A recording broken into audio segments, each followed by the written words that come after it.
Hello students, how are you? I hope all of you are fine.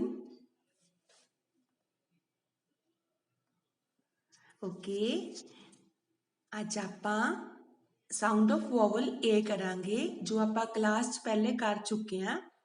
ਠੀਕ ਹੈ ਬੇਟਾ, ਇਹ ਆਪਾਂ ਰਿਵਾਈਜ਼ ਕਰਾਂਗੇ। ਪਹਿਲੇ ਪਿਕਚਰਸ ਦੇ ਵਿੱਚ ਉੱਪਰ ਦੇਖੋ, b at bat, c at cat, f an fan, c ap cap, t ap tap, m an man. नीचे दे बेटे रोज दित्तियां हुई हैं, इन्हां रोज दे विच देखो पहले सब तो पहले एट वाले वर्ड्स हैं।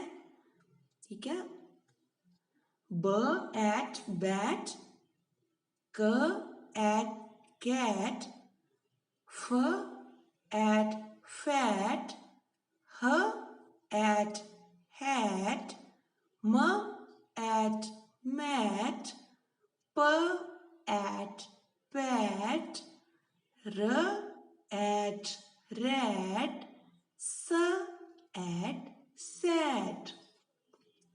ਹੁਣ ਦੇਖੋ ਜੀ ਇਸ ਰੋ ਵਿੱਚ ਕਿਹੜੇ ਵਰਡਸ ਹੈ? ਐਨ ਵਾਲੇ, ਬ ਐਨ ban, k and can, f and fan, m and man, p and pan, r and ran, v and van, t and tan। Next देखो बेटे, ये किहड़े वर्ड्स है? ऐप वाले, ਇਹਦੇ ਪਿੱਛੇ ऐप लग रहा है सारे वर्ड्स ਵਿੱਚ। देखो ਉਹਦਾ कलर अलग ਦਿੱਤਾ ਹੋਇਆ बेटे। देखो c ap cap, g ap gap, l ap lap, m ap map, t ap tap, n ap nap, r ap rap, s ap sap. हुण किहड़े हैं जी?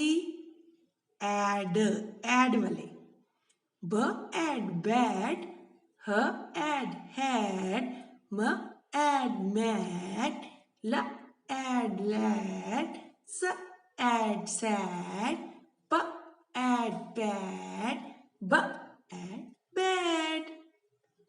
नेक्स्ट है जी एम वाले, ड एम डैम, ज एम जैम, ह M हैम, र M RAM.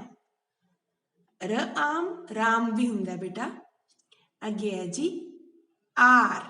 ਇੱਥੇ ਤੱਕ ਅਸੀਂ ਏ ਦਾ ਸਾਊਂਡ ਐ ਵਾਲਾ ਕੀਤਾ ਸੀ, ਹੁਣ ਸਾਊਂਡ ਇੱਥੇ ਏ ਦਾ ਆ ਰਿਹਾ ਹੈ। ਇਹਨੂੰ ਆਪਾਂ ਬੋਲਾਂਗੇ ਕ ਆਰ, ਕਾਰ। ਇਹ ਕ ਐਰ ਕੈਰ ਨਹੀਂ ਹੈ, ਠੀਕ ਹੈ, ਕ ਆਰ ਕਾਰ। देखी है ना कार सबने? फ आर फार, ज आर जार। ठीक है बेटे ये इन्ना काम रिवाइज करो। ठीक है, फिर आप नैक्सट पेज भी करांगे, वो आप इवनिंग कर लांगे।